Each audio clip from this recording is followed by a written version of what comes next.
राधे राधे आप सभी को नमस्ते, गुड मॉर्निंग। स्वागत है आप सभी का हिंदी टीचर्स एकेडमी में। तो हम देखेंगे आज 901 से 950 तक वन लाइनर प्रश्न। 900 तक हमने पिछली क्लासों में देख लिया है और 18 क्लासें हुई हैं। प्रत्येक क्लास में हम 50 प्रश्न देखते हैं और सारी क्लास मैंने प्लेलिस्ट में ऐड कर दी है। हिंदी साहित्य का इतिहास सार संग्रह नाम से प्लेलिस्ट बनी है, तो आप जाके वहाँ देख सकते हैं। तो क्लास को शेयर कर दें और कापी किताब लेके बैठ जाइए, कापी से लिखिए कापी पे अपनी। और हम शुरू करते हैं अपने प्रश्नों को। पहला प्रश्न है कि अति सूद हो स्नेह कुमारग है, जहाँ नए कुसयान अपबाक नहीं। ये पंक्ति किसकी है? तो ये पंक्ति घनानंद की है। अति सूद हो स्नेह कुमारग है, जहाँ नए कुसयान अपबाक नहीं। दूसरा प्रश्न है कि भक्ति काल के कौन से कवि श्री कृष्ण की वंशी के अवतार कहे जाते हैं? तो श्री कृष्ण की वंशी के अवतार हित हरिवंश कहे जाते हैं। तो ध्यान देंगे, भक्ति काल के कौन से कवि कृष्ण की वंशी के अवतार कहे जाते हैं? तो वो हैं हित हरिवंश। तीसरा प्रश्न है दादू दयाल का जन्म वर्ष। दादू दयाल का जन्म कब हुआ था? तो इनका जन्म हुआ था 1544। कहीं 1544 मिलता है, कहीं 1554 मिलता है, तो ध्यान देंगे। इसके बाद चौथा नंबर एक कथन है कि ज्ञान मार्ग की बातें कबीर ने हिंदू साधु सन्यासियों से ग्रहण की, जिनमें सूफियों के सत्संग से उन्होंने प्रेम तत्व का मिश्रण किया और अपना एक अलग पंथ चलाया। तो ये कबीर के बारे में कौन कहा है? तो ये हमारे शुक्ल जी ने कहा है कबीर दास के बारे में। पांचवा प्रश्न है जिमी लोड़ बिलज जई पाड़ी यही तिमि धरड़ी लई चित्त। जिमी लोड़ बिलज जई पाड़ी यही तिमि धरड़ी लई चित्त। ये पंक्ति किसकी है? तो ये है कढ़पा की। जिमी लोड़ बिलज जई पाड़ी एहि तिमि धरड़ी लई चित्त कढ़पा। इसके बाद है इरावती अपूर्ण उपन्यास है। किसका है इरावती अधूरा उपन्यास? तो इरावती प्रसाद जी का अधूरा उपन्यास है, ऐतिहासिक है। और इसे पूरा किसने किया? तो इसे पूरा निराला ने किया। इसके बाद सातवां प्रश्न है कि काव्यांगों का विस्तृत समावेश भिखारी दास ने अपनी किस रचना में किया है? तो वो किया है काव्य निर्णय में। काव्यांगों का विस्तृत समावेश भिखारी दास ने किस रचना में किया है? तो काव्य निर्णय में किया है। इसके बाद है कि रीति काल में रामायण नामक प्रबंध काव्य किसने लिखा? तो आपको पता है चिंतामणि ने 3 प्रबंध काव्य लिखे हैं, रामायण, रामाश्वमेघ और कृष्ण चरित। तो रामायण प्रबंध काव्य चिंतामणि का। 9वां प्रश्न है कृष्णजू को नखशिख, ये किसकी रचना है? तो ये ग्वाल कवि की रचना है, कृष्णजू को नखशिख। तो ध्यान देंगे, कृष्णजू को नखशिख ग्वाल कवि। 10वां प्रश्न है उपन्यास मासिक पत्रिका किसने निकाला? तो उपन्यास नाम से मासिक पत्रिका निकालने वाले किशोरी लाल गोस्वामी जी हैं। तो उपन्यास मासिक पत्रिका किसने निकाला? किशोरी लाल गोस्वामी ने। 11वां प्रश्न है मुक्ति का रहस्य नाटक, ये किसका नाटक है? तो ये लक्ष्मी नारायण मिश्र का नाटक है, मुक्ति का रहस्य। 12वां प्रश्न है 10 मिनट, ये एकांकी है, किसकी एकांकी है? तो राम कुमार वर्मा की। राम कुमार वर्मा ने लिखा है 10 मिनट। तो ध्यान देंगे, 10 मिनट एकांकी राम कुमार वर्मा और 3 मिनट कहानी है रघुवीर सहाय की। इसके बाद है 13 नंबर में देवदूत, ये रचना है, किसकी रचना है देवदूत? तो ये रामचरित उपाध्याय की रचना है, देवदूत रामचरित उपाध्याय। इसके बाद 14 नंबर में एक पंक्ति है कि प्रिय प्यार तिहार निहार बिना दुखिया अखिया नहीं मानती है। तो ये पंक्ति हमारे भारतेंदु जी की है कि प्रिय प्यार तिहार निहार बिना दुखिया अखिया नहीं मानती है। 15वां प्रश्न है ज्ञान प्रदायिनी पत्रिका के संपादक कौन है? तो नवीन चंद्र राय हैं। ज्ञान प्रदायिनी पत्रिका के संपादक नवीन चंद्र हैं। 16वां प्रश्न है भाषा योग वशिष्ठ राम प्रसाद निरंजनी की रचना है और इसका प्रकाशन वर्ष पूछा गया है। तो भाषा योग वशिष्ठ का प्रकाशन वर्ष है 1741 ईस्वी। तो ध्यान देंगे भाषा योग वशिष्ठ 1741। 17वां प्रश्न है अगहन महात्म्य ये किसकी रचना है? तो ये बैकुंठ मणि शुक्ल ने लिखा है अगहन महात्म्य।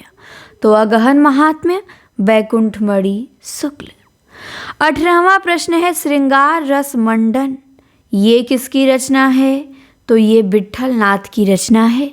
श्रृंगार रस मंडन विट्ठल नाथ। इसके बाद है कि लोकोक्तियों का जैसा मधुर उपयोग ठाकुर ने किया है वैसा और किसी कवि ने नहीं किया। ये कथन कहने वाले कौन हैं? तो ये कहने वाले हमारे रामचंद्र शुक्ल हैं। ये कहते हैं कि लोकोक्तियों का जैसा मधुर उपयोग ठाकुर ने किया वैसा तो और किसी कवि ने नहीं किया। तो कौन कहता है? शुक्ल जी। 20वां प्रश्न है कि किस कवि ने 13 वर्ष की अवस्था में बूंदी के हाड़ा जय सिंह को मारा था? तो बूंदी के हाड़ा जय सिंह को मारा था नागरी दास ने। तो ध्यान देंगे 13 वर्ष की अवस्था में बूंदी के हाड़ा जय सिंह को किसने मारा था? तो नागरी दास ने मारा था। नागरी दास का मूल नाम सावंत सिंह था। इसके बाद है कुलपति मिश्र किसके दरबार में रहते थे? तो ये महाराजा राम सिंह के दरबार में रहते थे। कुलपति मिश्र किसके दरबार में रहते थे? महाराजा राम सिंह के। 22वां प्रश्न है कि सूरदास की किस रचना में भागवत के 10वें स्कंद की कथा संक्षिप्त में है? तो सूरदास की रचना है सूरसागर और सूरसागर में भागवत के 10वें स्कंद की कथा संक्षिप्त में है। 23वां प्रश्न है जसोदा कहाँ कहो हौ बात तुम्हारे सूत के करतब मुँह पे कहत कहे नहीं जात। ये पंक्ति किसकी है? तो ये चतुर्भुज दास की है। जसोदा कहाँ कहो हौ बात तुम्हारे सूत के करतब मुँह पे कहत कहे नहीं जात। तो ये चतुर्भुज दास की पंक्ति है। 24वां प्रश्न है तुलसीदास की पत्नी का नाम क्या था? तो तुलसीदास की पत्नी का नाम था रत्नावली। कबीर की पत्नी लोई, रैदास की पत्नी लोना और तुलसीदास की पत्नी रत्नावली। 25वां प्रश्न है शुद्धाद्वैतवाद के प्रतिपादक आचार्य कौन हैं? तो शुद्धाद्वैतवाद के प्रतिपादक आचार्य हैं वल्लभाचार्य। 26वां प्रश्न है प्रेम गाथा की परंपरा में पद्मावत सबसे प्रौढ़ और सरस है। ये किसका कथन है? तो ये हमारे शुक्ल जी का कथन है कि प्रेम गाथा की परंपरा में पद्मावत सबसे प्रौढ़ और सरस है। गुरु नानक का जन्म कब हुआ था? तो इनका जन्म 1469 ईस्वी में हुआ था। अनन्य प्रकाश किसकी रचना है? तो अक्षर अनन्य की रचना है अनन्य प्रकाश। 29 नंबर का प्रश्न है कि अंबिका दत्त व्यास ने किसके कहने पे गो संकट नाटक लिखा? तो भारतेंदु जी के कहने पे अंबिका दत्त व्यास ने गो संकट नाटक लिखा। 30वां प्रश्न है कि काशी नागरी प्रचारणी सभा की स्थापना में 3 लेखक कौन शामिल थे? तो श्याम सुंदर दास, पंडित राम नारायण मिश्र और ठाकुर शिव कुमार सिंह। ये तीनों नागरी प्रचारणी सभा की स्थापना में शामिल थे। राम श्याम शिव। तो राम नारायण मिश्र, श्याम सुंदर दास, शिव कुमार सिंह। ध्यान देंगे। 31 नंबर का प्रश्न है विभक्ति विचार इस पुस्तक के लेखक कौन हैं? तो पंडित गोविंद नारायण मिश्र हैं। विभक्ति विचार, प्राकृत विचार गोविंद नारायण मिश्र ने लिखा है। 32वां प्रश्न है विदा। किसका उपन्यास है विदा? तो विदा उपन्यास प्रताप नारायण श्रीवास्तव का। तो ध्यान देंगे, विदा प्रताप नारायण श्रीवास्तव। 33 नंबर में है राजपूत की हार। एकांकी है। किसकी एकांकी? तो सुदर्शन की एकांकी है राजपूत की हार। 34 नंबर में है सिंदूर की होली नाटक। किसका नाटक है सिंदूर की होली? तो ये लक्ष्मी नारायण मिश्र का नाटक है सिंदूर की होली, 1934 में प्रकाशित हुआ। 35 में है प्रवाल। प्रवाल किसकी रचना है? तो प्रवाल राय कृष्ण दास की रचना है। तो ध्यान देंगे, प्रवाल राय कृष्ण दास।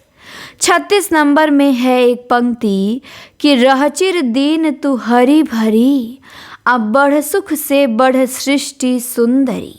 ये पंक्ति किसकी है? तो ये मैथिली शरण गुप्त की है कि रहचिर तू दिन हरी भरी, अब बढ़ सुख से बढ़ सृष्टि सुंदरी। तो ये गुप्त जी की पंक्ति है।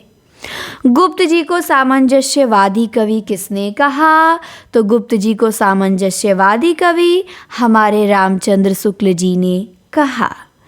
38 नंबर में है कि द्विवेदी युग का कौन सा कवि त्रिशूल नाम से कविता लिखता था? तो वो है सनेही। सनेही जो देशभक्ति परक रचनाएं होती थी वो त्रिशूल नाम से लिखते थे और श्रृंगार परक रचनाएं सनेही नाम से लिखते थे। 39 नंबर में है वियोगी हरि को वीर सतसई पुरस्कार किस पे मिला है? तो वियोगी हरि को वीर सतसई पुरस्कार मिला है। वीर सतसई पे कौन सा पुरस्कार मिला है? तो मांगला प्रसाद पारितोषिक मिला है। वियोगी हरि की रचना है वीर सतसई, इस पे इन्हें मांगला प्रसाद मिला है, ध्यान देंगे। 40वां प्रश्न है माधवी। माधवी किसकी रचना है? तो माधवी ठाकुर गोपाल शरण सिंह की रचना है। तो ध्यान देंगे, माधवी के लेखक कौन? ठाकुर गोपाल शरण सिंह। 41 नंबर में है प्रेम पथिक। प्रेम पथिक रचना का प्रकाशन वर्ष क्या है? तो प्रेम पथिक प्रसाद जी की रचना है। पहले ब्रज भाषा में थी, बाद में खड़ी बोली में इसे कर दिया गया। इसका प्रकाशन वर्ष पूछे तो 1913, ध्यान देंगे। 42 नंबर में है प्रसाद की अंतिम रचना कौन सी है? तो प्रसाद की अंतिम रचना कामायनी है, जो 1935 में प्रकाशित होती है। तो ध्यान देंगे, अंतिम रचना कामायनी। 43 नंबर में है दिल्ली कविता। किसकी कविता है दिल्ली? तो दिल्ली कविता दो लोगों ने लिखा है, एक निराला, दूसरे दिनकर।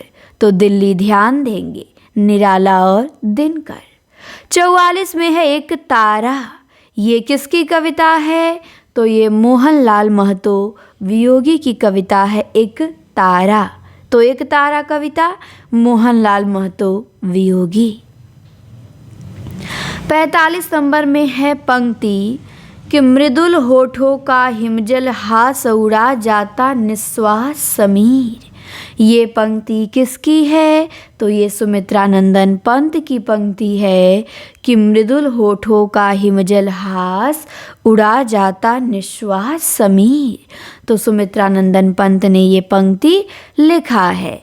46 नंबर में है उद्धव शतक। किसकी रचना है? तो ये जगन्नाथ दास रत्नाकर की रचना है उद्धव शतक। 47 नंबर में है पद्माकर ने अपनी कौन सी रचना वाल्मीकि रामायण के आधार पे लिखा है?